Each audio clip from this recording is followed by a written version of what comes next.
Olá, a paz do Senhor, graças a Deus nós estamos aqui mais uma vez, para trazermos mais uma lição da classe de jovens, que nesse trimestre tem como tema Tempo de Conquistas, Fé e Obediência, que acontecem ali no livro de Josué. Muito interessante, num período difícil, que nós estamos vivendo, Deus ele vem nos trazer a memória sobre as conquistas ali do povo de Deus, A lição de hoje é a lição de número 3, que tem como título Preparativos para a Conquista. E o texto do dia, o texto áureo, está aqui, E diz assim: o cavalo prepara-se para o dia da batalha, mas do Senhor vem a vitória. Provérbios 21, versículo 31. É interessante que esse versículo, ele remete ao quê? Ele remete à dependência de Deus, Independente das ações que nós tivermos, o resultado será do Senhor. É Ele que vai determinar a vitória. Nós estamos aqui e vamos tratar sobre o preparativo quando eles estavam indo para atravessar o Rio Jordão. Nesta lição eu vou trazer assuntos mais gerais, porque nós vamos ter uma lição específica para tratar da passagem do Jordão, outra lição específica para tratar da conquista de Jericó também. Então hoje nós iremos tratar desse assunto de uma maneira mais generalista. Josué, filho de Num, da tribo de Efraim, foi o homem escolhido por Deus para suceder Moisés. Moisés foi o homem que Deus levantou para tirar o povo de Israel ali do Egito e passou ali com o povo durante 40 anos no deserto. Foram muitas situações difíceis ali, mas Moisés esteve firme fazendo a vontade de Deus. Nós sabemos que Moisés, por um motivo ali que ele se irritou, ele não pôde entrar na terra prometida. Não só Moisés, como toda aquela nação que havia nascido no Egito e passou ali aqueles 40 anos reclamando, Ao invés de terem o desejo de seguirem em frente o caminho, lembravam do Egito, achavam que a caminhada estava difícil, E Deus usou a situação ali do deserto para forjar aquela nação. Mas a maioria deles, infelizmente, não se submeteram ali à vontade de Deus. Moisés, além de tirar o povo do Egito, Deus, através dele, deu leis sociais, leis espirituais e leis morais para que aquele povo se constituísse uma nação. Não para conquistar o mundo, mas para ser uma nação exemplo, uma nação espelho, demonstrando que era uma nação que sempre serviu ao Senhor Deus Todo-Poderoso. Esse momento da história de Josué, ele ocorre mais ou menos em 1400 a.C., é a chamada Idade do Bronze. Algumas nações ali já faziam uso do bronze, estavam se caminhando também para usar o ferro, estavam acontecendo ali algumas descobertas importantes também naquela época. O Egito ainda era uma nação potência, era uma das potências ali. E foi nesse contexto histórico, que Deus levantou Josué para ser o sucessor de Moisés. E é interessante observar, que a escolha de Josué, ela não foi aleatória. Deus escolheu Josué porque ele já vinha atuando como um homem de Deus. Enquanto ele era ali subordinado por Moisés, ele sempre demonstrou ali estar ao lado de Moisés. Houve a batalha ali contra os amalequitas, ele foi comandante ali naquela batalha que Deus deu a vitória para o povo de Israel. Também quando Moisés designou espias para irem ali na terra prometida, para eles verificarem como era, para observarem. E aí quando aqueles espias voltam, a grande maioria deles reclamaram, dizendo que eles nunca conseguiriam, que o povo de Israel nunca conseguiria conquistar aquela terra, porque tinham homens gigantes, né? Era como se eles parecessem gafanhotos, olha só, né? E, no entanto, Caleb e Josué confiaram na promessa do Senhor e animaram o povo. Não, né? Não é assim, Deus vai nos dar aquela terra. Então a gente observa uma postura de Josué, né? Atitudes de Josué como um homem de Deus, mesmo antes dele assumir a liderança. E aí Moisés morre e Josué assume o lugar de Moisés. É interessante que Josué passou também 40 anos ali no deserto, e eu tenho certeza que desses 40 anos, Deus também trabalhou na vida de Josué, inclusive no seu emocional, né? Porque como Deus já sabia que Josué seria líder, ali as situações no deserto, eu tenho certeza que Josué aprendeu muito e teve muitas experiências com Deus. E aí, quando ele assume, né, essa posição difícil para levar esse povo, né, até a terra prometida, Deus fala com ele da seguinte maneira: não te mandei eu? Esforça-te e tem bom ânimo.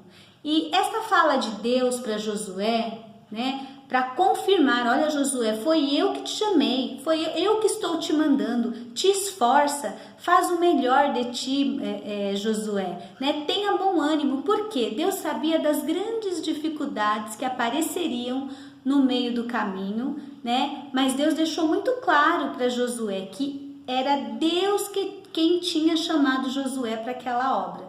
E é interessante que essa fala de Deus aparece umas 3 vezes no capítulo 2 de Josué, né? Aparece, aliás, no capítulo 1, aparece no versículo 6, 7 e também no versículo 9, né? É como se Deus estivesse: olha, eu estou te falando de novo, para você se lembrar quando vier as dificuldades que eu estou com você. Se esforça, não tenha medo, né?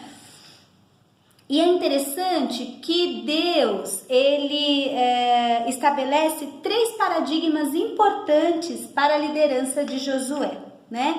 Que são esses aqui: viva a palavra, pregue a palavra e medite nas escrituras.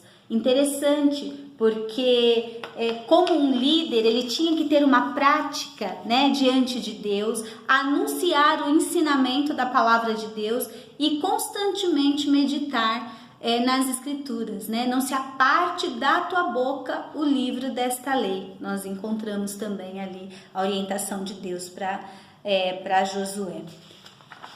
E dando continuidade, né, Josué, ele era um estrategista, ele já tinha sido comandante de algumas guerras em Israel, mas o interessante é que Josué, ele não se orgulhava disso, ele simplesmente colocou aquilo nas mãos de Deus e ele se deixou ser um instrumento nas mãos do Senhor. E nós entendemos que todo vencedor, né, ele tem pelo menos 3 atitudes. Todo vencedor, ele não receia enfrentar jornadas desconhecidas. Não tem medo de seguir adiante, mesmo com condições difíceis. E reconhece que toda caminhada começa com um primeiro passo.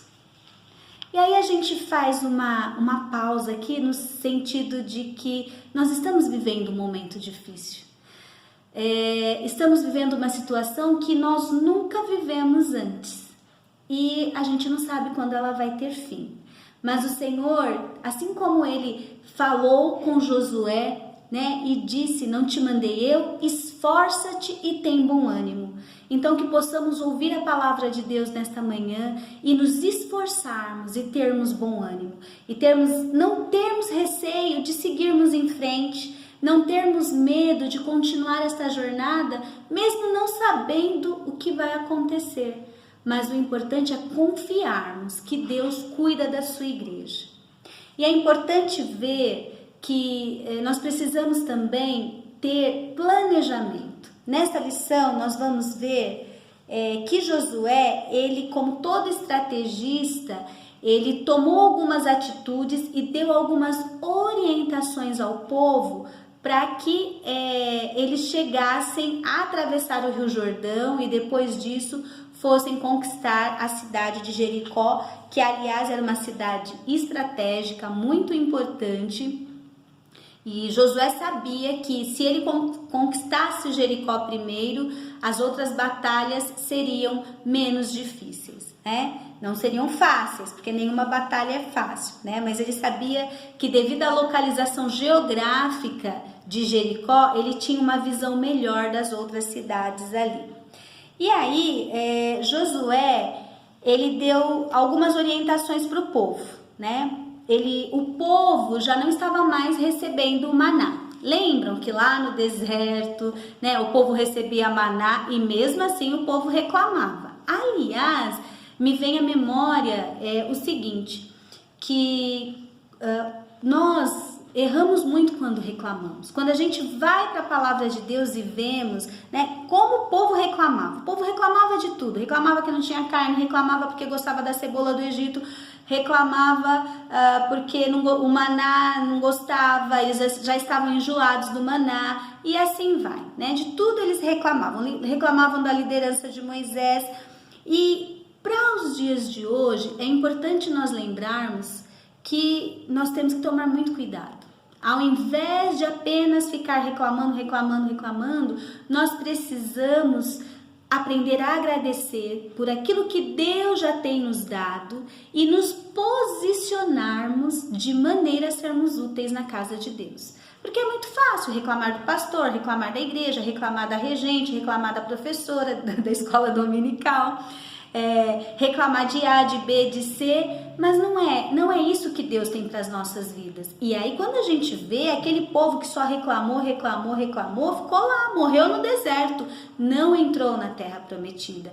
Então, que nós possamos nos espelharmos na palavra de Deus e observarmos se nós não estamos reclamando muito desnecessariamente e começarmos a sermos agradecidos, né? A palavra de Deus nos ensina que nós devemos ser agradecidos, então que a gente possa obedecer a palavra de Deus, observarmos a quantidade de reclamação que nós fazemos e começarmos a ter um coração agradecido. Agradecer a Deus pelo que nós temos hoje e nos colocarmos à disposição de Deus para sermos uma bênção na mão dele. Amém? Então, dando continuidade, como o povo não estava recebendo mais o maná, né? Era uma outra fase agora, eles iriam agora entrar na terra prometida, não estavam mais no deserto. Josué orientou o povo que para a travessia ali do Jordão e como eles iriam entrar em guerra ali em Jericó, o povo deveria o quê? Ter alimentação. O povo deveria providenciar sua alimentação, né? Convocou também todas as tribos, porque todas as tribos naquele momento de batalha, todos eram importantes. Josué não desprezou nenhuma tribo. E também uma das coisas que Josué achou importante foi constatar a fidelidade do povo e a confiança do povo em relação à liderança dele. E é interessante observar que o povo pediu a Josué, dê o melhor de si e nunca deixe de servir a Deus, né? E Josué, ele foi foi de mão dupla, né? Ele tanto recebeu essa confiança do povo, quanto ele realmente se esforçou para ser um líder, um ótimo líder ali. E é interessante que quando se fala de planejamento, nós entendemos que nenhuma batalha se ganha com improviso. As coisas precisam ser planejadas e quando a gente lê esses capítulos de Josué, a gente percebe o cuidado que Josué teve de planejar suas batalhas, né? Quando a gente vai para a agenda de leitura dessa semana, as leituras bíblicas, elas basicamente trouxeram essa questão de planejamento, né? Segunda-feira deveria ter sido lido Lucas 14:28, que trata sobre aquele homem que resolve construir uma torre. E para se construir uma torre tem que sentar, planejar, verificar se o dinheiro que tem é suficiente para que de repente não se comece uma construção e depois antes de terminar não tenha dinheiro e não consiga prosseguir, né? Então Jesus nos ensinando a importância do planejamento. Também na quarta-feira, Lucas 12 e versículo 20, fala daquele homem que ele só se preocupou em ganhar, questão material, e de repente uma voz lhe disse: louco, esta noite te pedirão a tua alma, e o que tens, né? Para quem será? E aí ele se esqueceu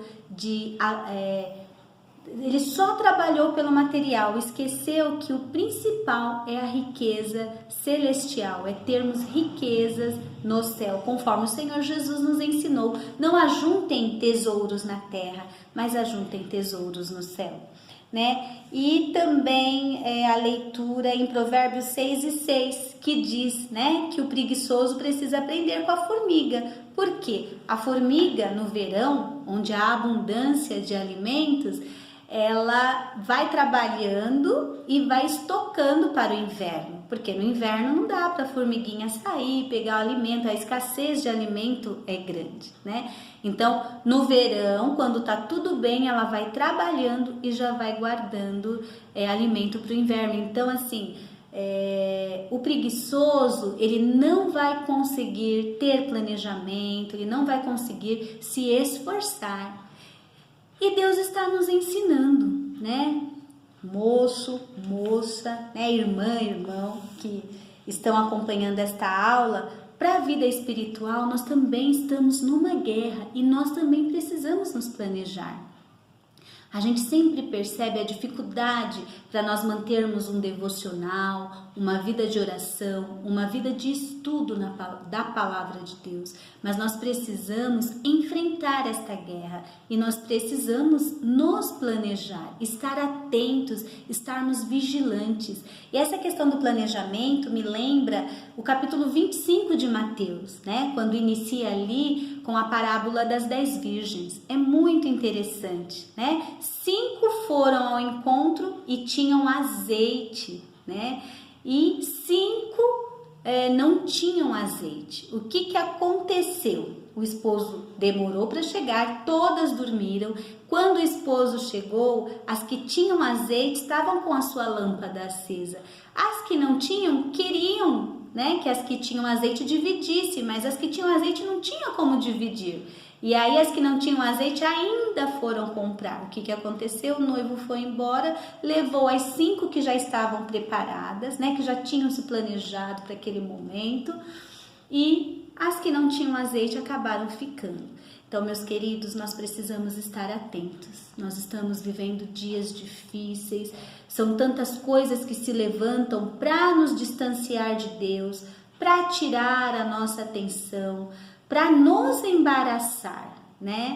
Então, nós precisamos lutar para que a nossa vida espiritual esteja sendo enriquecida, que nós possamos nos alimentar com a palavra de Deus, com as promessas de Deus e com as riquezas que o Espírito Santo ele tem para nos dar. Porque nós estamos numa guerra.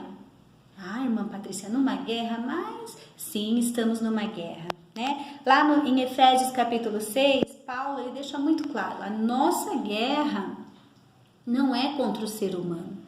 E aí eu vou tocar em algo aqui. Às vezes a gente tem visto tanto pelas redes sociais pessoas guerreando por causa de partido político, vai daqui, vai de lá, mas a nossa guerra não é contra o outro ser humano, mas é contra as forças espirituais do mal nos lugares celestiais.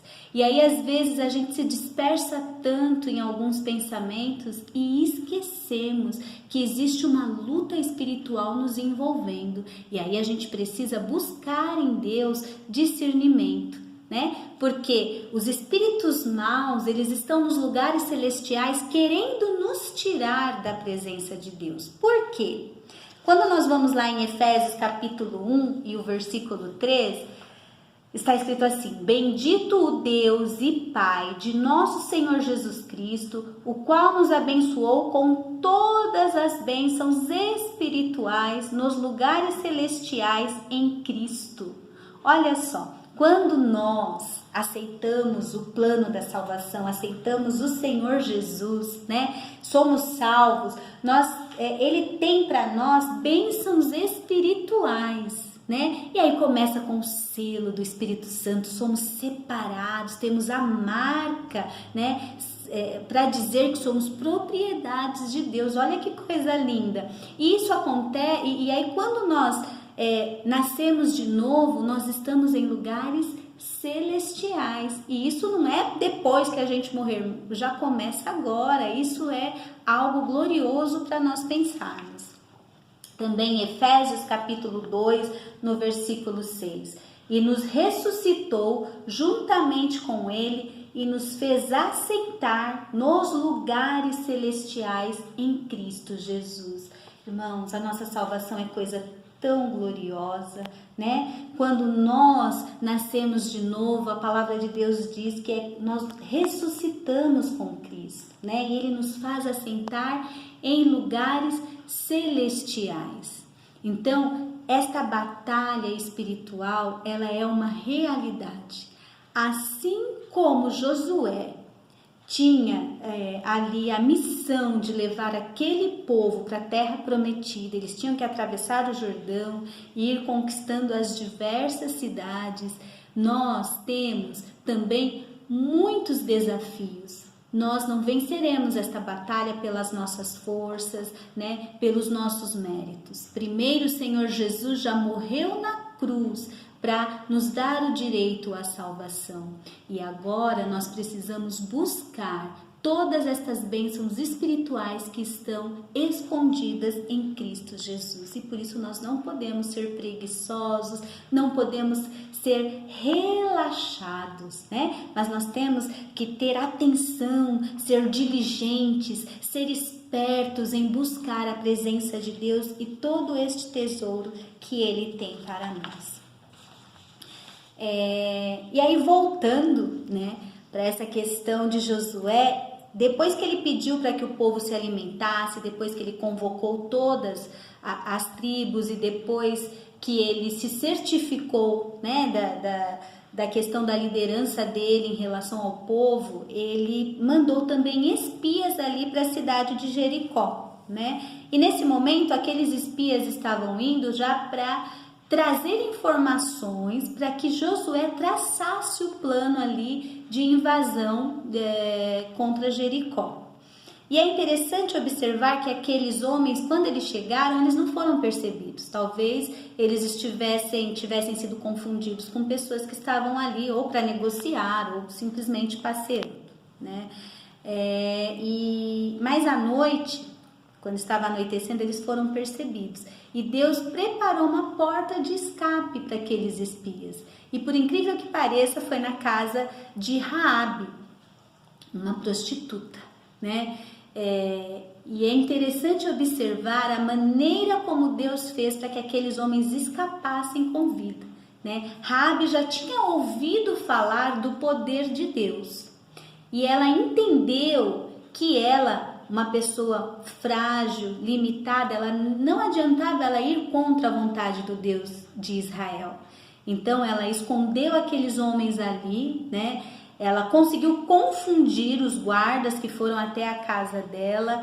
E aí quando aqueles guardas saíram, ela foi e disse: olha, eu sei que não vai adiantar a gente resistir, eu sei que vocês vão chegar e que Deus vai entregar essa cidade nas mãos de vocês, mas então tenham, né, misericórdia de mim e da minha família. E aí eles fizeram um combinado, entregaram ali um fio de escarlata vermelho para Raabe e disse: olha, pendura, quando o exército chegar, já pendura esse cordão vermelho e aí ninguém vai matar ninguém que estiver dentro da tua casa. E olha que interessante que essa questão do escarlate, do vermelho, remete ao alcance do sangue de Cristo Jesus. Ali estava uma mulher, né, que naquela época, a mulher, para aquelas nações, para aquelas culturas, não era nada mais, nada menos que um objeto, né? Era alguém muito inferior ao homem. E ainda mais como ela era uma estrangeira, os israelitas, eles tinham ali as suas restrições em relação aos estrangeiros. Mas ali, olha que coisa linda, né? O Espírito Santo de Deus já direcionou, né, essa passagem bíblica que é sombra do que efetivamente aconteceu quando Cristo veio, né? Que o sangue de Cristo, ele alcançou todas as nações, alcançou tanto faz homem, mulher, criança, idoso, jovem, não existe nenhuma limitação para aquele que se entrega para Cristo Jesus. A salvação é para todo o que crê, né? Então é interessante nós observarmos como Deus deixou isso claro nesta passagem, né? Daqueles espias e o temor que a Raabe teve em relação a Deus, e ali o símbolo daquele cordão vermelho, né? E Raabe não foi prejudicada, nenhum dos seus familiares. Além dela ser contada entre a galeria dos heróis da fé, ela está também na genealogia de Cristo. E é interessante, né? Pessoas que você menos imagina são usadas na obra de Deus, e mais, pessoas que às vezes você acha que não é digna da salvação, Deus alcança e transforma e faz de uma maneira tão linda como fez na vida de Raabe. Lá está o nome dela, né? Quando nós vamos para Mateus capítulo 1, nós vemos como Deus usou a vida de Raabe ao ponto dela estar na genealogia de Cristo. Então, para nós encerrarmos este vídeo, né, esta aula, vamos deixar bem claro algumas coisas aqui. O Senhor Deus, Ele conta com a sua vida, conta com a minha vida. Que possamos nos posicionar de maneira a sermos instrumentos nas mãos de Deus. Estamos vivendo momentos difíceis, momentos de guerra, mas o Senhor busca pessoas que possam levar o Evangelho, possam levar a palavra de salvação, a palavra de conforto, a palavra de ânimo, dizendo que Jesus Cristo, Ele salva, Ele cura, Ele batiza e ainda nos leva para o céu. Que a esperança concedida por Jesus Cristo, ela não é limitada só aqui na terra, e que também o Senhor procura pessoas, por mais simples que sejam, por muitas vezes se acharem sem méritos para serem usadas, mas Deus, Ele nos transforma, nos liberta e quer nos usar como instrumento. Então, que não venhamos esquecer as lições que o Senhor Jesus tem nos ensinado nesta lição, preparativos para a conquista. O Senhor Jesus já conquistou a salvação das nossas almas ali no Calvário, mas precisamos estar dia a dia nos lugares celestiais que o Senhor tem nos dado, que o inimigo não tenha poder, ele não tem o poder de nos arrancar dos lugares celestiais, a não ser que nós deixemos de ser cuidadosos, de ser atentos e de buscarmos a presença de Deus. Que o Senhor Jesus possa abençoar a cada um de nós, continuem orando, né? Que nós possamos continuar orando uns pelos outros, e quando tudo isso acabar, estaremos ali na igreja, né? Nos congratulando, servindo a Deus, juntos ali para continuar nesta caminhada. Que Deus nos abençoe.